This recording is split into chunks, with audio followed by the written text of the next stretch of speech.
Halo Sobat Edson, salam pintar. Jumpa lagi dengan Kak Mahdi, tutor fisika edson.id.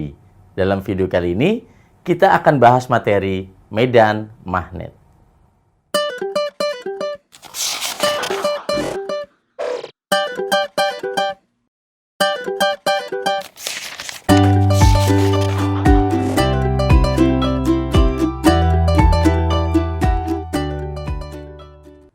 Pada video sebelumnya, kita sudah pelajari gaya Lorentz pada partikel yang bergerak dalam medan magnet. Ya, jadi ada partikel bermuatan dalam medan magnet. Nah, di sini masih gaya Lorentz. Ya, kita pelajari masih gaya Lorentz. Oke, pada partikel bermuatan yang melalui medan magnet. Nah, hanya di sini jika medan magnetnya cukup luas. Ya, jadi medan magnet cukup luas di sini.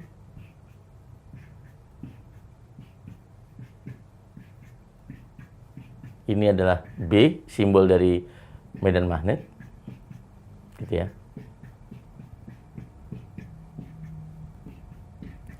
Jadi ada suatu partikel, ya. Suatu partikel kita buat saja arahnya ke kanan gitu ya. Jadi di sini satu partikel, oke, di sini adalah plus Q, muatan positif, bergerak ke kanan, ya, V di sini. Nah, sesuai ya gaya Lorentz ini akan timbul gaya Lorentz ya, sesuai teorinya sini. Itu eksperimennya adalah kita pakai kaidah tangan kanan kalau muatan positif. Jadi ibu jari adalah arah V-nya, kecepatannya.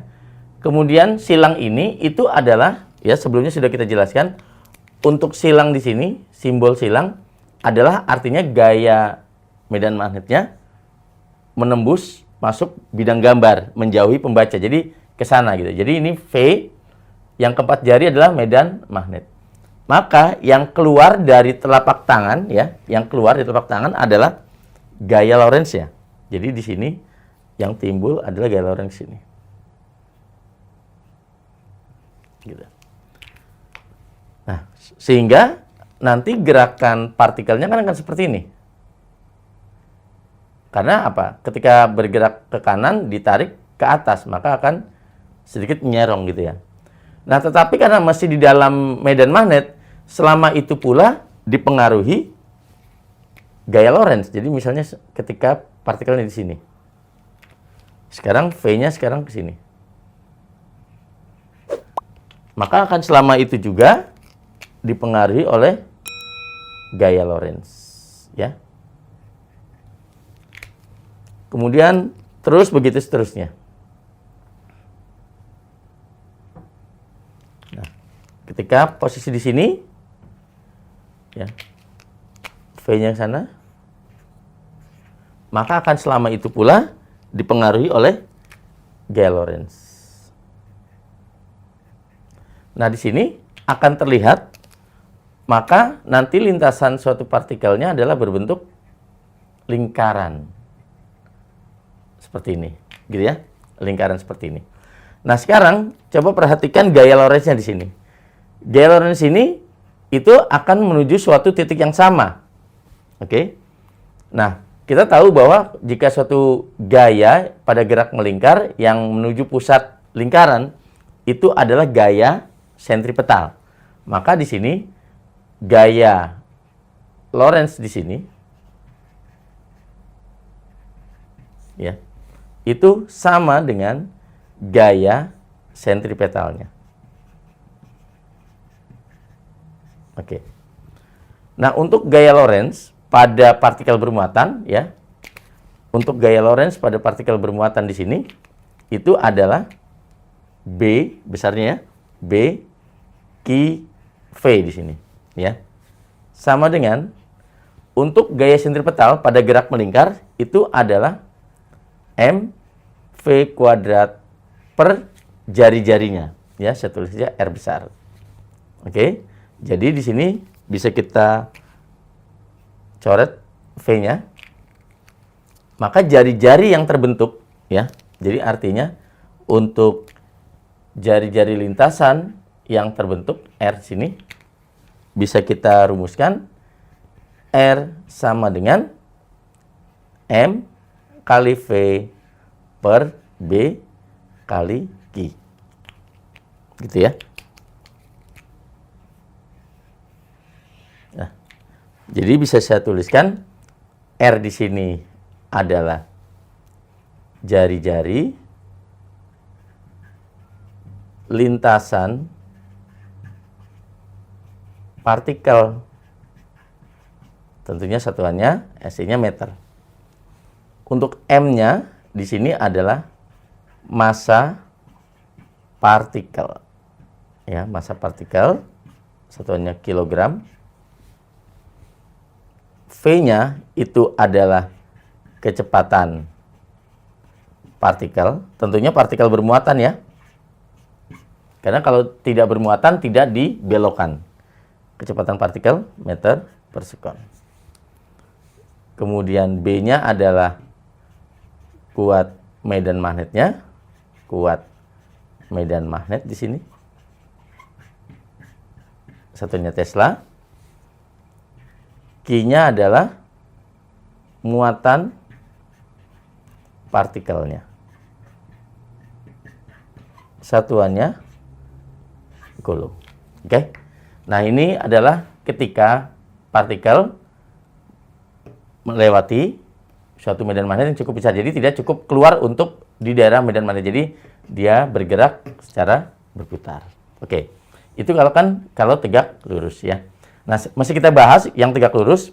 Bagaimana dengan ini kan berputar berarti punya frekuensi ya, punya kecepatan sudut. Oke, kita bahas di sini. Ya, di sini adalah masih gaya Lorentz sama dengan gaya sentripetal. Jadi bisa saya tuliskan gaya Lorentz sama dengan gaya sentripetal. Ini tadi masih B kali Q kali V ya. Untuk gaya sentripetal, untuk gerak melingkar, gaya sentripetalnya kita punya yaitu M omega kuadrat kali R. Nah, ini adalah gaya sentripetal kalau kita gunakan kecepatan sudutnya. Dan hubungan antara V sama kecepatan sudut, ya, itu kita tahu hubungannya adalah V sama dengan omega kali R di sini.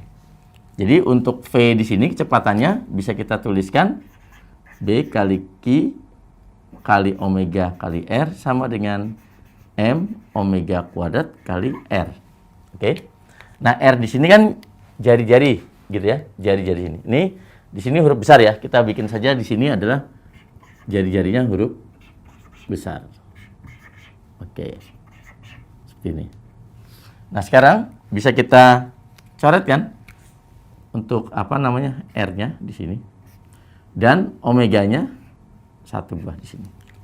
Jadi bisa kita tuliskan omega ya, omega ini sama dengan B kali Q per M-nya.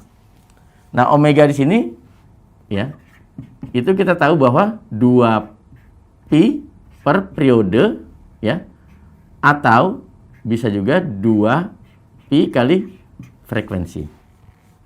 Gitu ya. Kalau kita mau menghitung periodenya, berarti kan di sini 2pi per periode sama dengan B kali Q per M. Sehingga bisa kita tuliskan untuk periodenya, T-nya, itu adalah 2pi M per B kali Q. Nah, ini adalah periode gerak melingkar ketika partikel memasuki medan magnet ya, secara tegak lurus ya. Jadi di sini kita tuliskan T-nya itu adalah periode.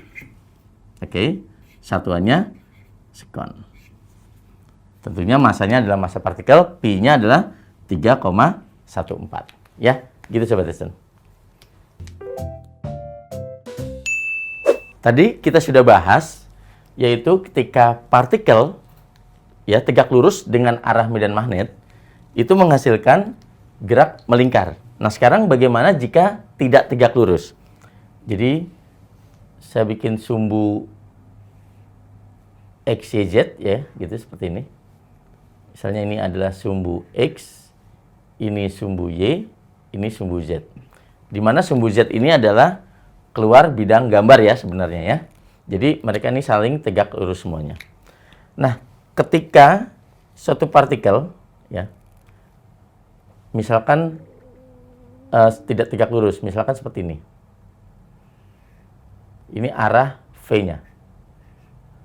Ya, arah vektor V. Kemudian arah B-nya ke sini. Ini arah B-nya. Oke. Kita anggap di sini arah partikelnya adalah bermuatan positif dulu. Oke. Nah, jadi ketika membentuk sudut theta di sini ya. Itu kan gaya Lorentz-nya besarnya adalah B kali Q kali V sin theta, gitu ya.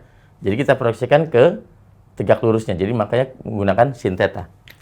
Nah, di sini gerakan partikelnya itu akan berbentuk spiral. Jadi karena ini V ke sini ya, ada gaya Lorentz di atas, maka gerakannya nih akan seperti ini. Sesuai arah B-nya. Jadi bentuknya apa?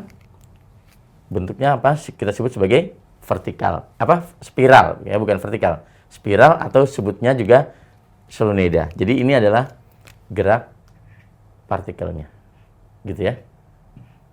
Seperti ini. Gitu. Nah, bagaimana jika muatannya negatif?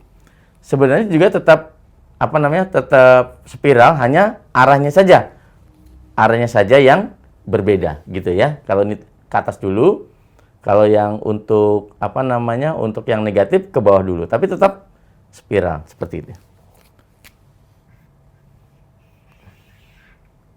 Ya. Oke.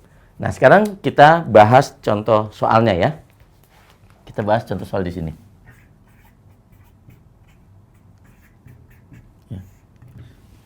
Saya akan bahas yang bukan yang spiral ini, yaitu ketika suatu partikel memasuki medan magnet secara tegak lurus. Jadi di sini sebuah partikel,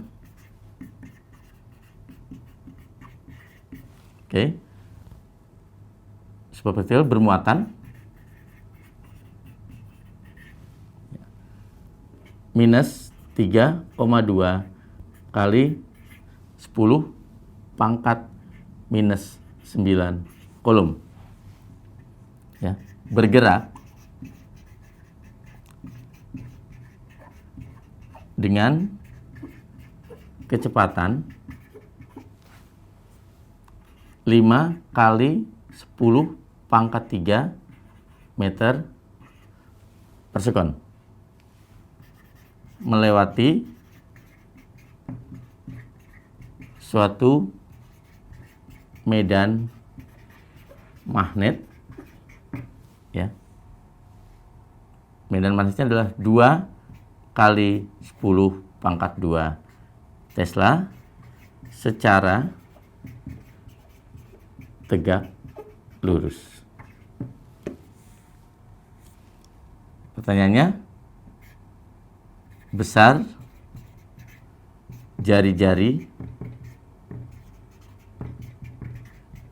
lintasan partikel yang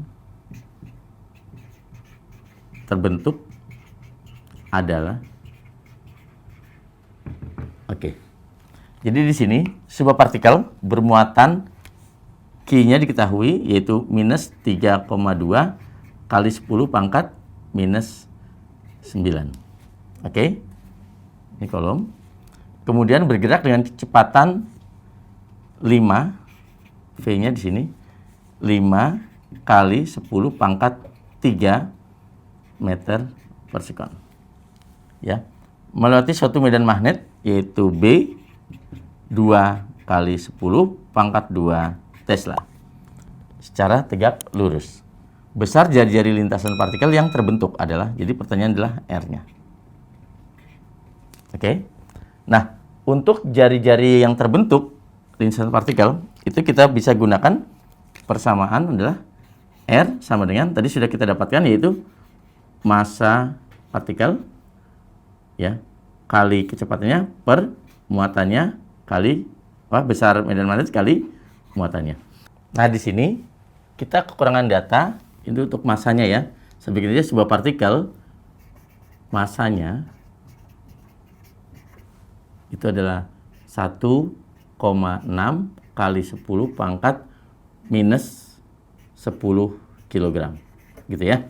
Bermuatan min 3,2 dan seterusnya ya. Oke. Jadi di sini adalah massanya diketahui di sini. Tinggal kita masukkan ya. Jadi kita masukkan yaitu R sama dengan massanya adalah 1,6 kali 10 pangkat minus 10. Kemudian V-nya itu adalah kecepatannya 5 kali 10 pangkat 3 per B itu adalah medan magnetnya yaitu 2 kali 10 pangkat 2. Kemudian Q-nya adalah muatan partikelnya yaitu 3,2 kali 10 pangkat minus 9. Oke. Sekarang kita coba kita coret saja sini ya. Ini kan 1,6, ini kan 3,2. Maka ini dapatnya 2 di sini. Betul ya? Sekarang tinggal kita lihat. Jadi jari-jari yang terbentuk adalah 5 dibagi, ini 2 kali 2 kan 4 ya. 5 bagi 4 itu adalah 1,25. Sekarang pangkatnya. Ini min 10, ini 3. Itu berarti berapa? Min 7. Ini 2, 10 pangkat 2 sama 10 pangkat min 9. Min 7 juga ya. Jadi di sini kan bisa saya tuliskan min berapa? Min 7. Pernya bawahnya adalah 10 pangkat min 7. Ini min 7 coret. Gitu ya. Ini ada satuannya meter. Jadi artinya bisa kita tuliskan hasilnya adalah 1,25 meter. Gitu Sobat Edson. Oke Sobat Edson, sekian dulu video pembahasan materi medan magnet. Sampai jumpa di video berikutnya dengan Kak Mahdi. Salam pintar. Sekian Sobat Edson untuk video pembelajaran hari ini. Sampai ketemu lagi di video belajar berikutnya. Jangan lupa aktifkan notifikasi untuk video terbaru kami ya. Sobat Edson juga bisa mengunjungi edson.id dan temukan ribuan video pembelajaran. Sampai jumpa Sobat Edson, salam pintar!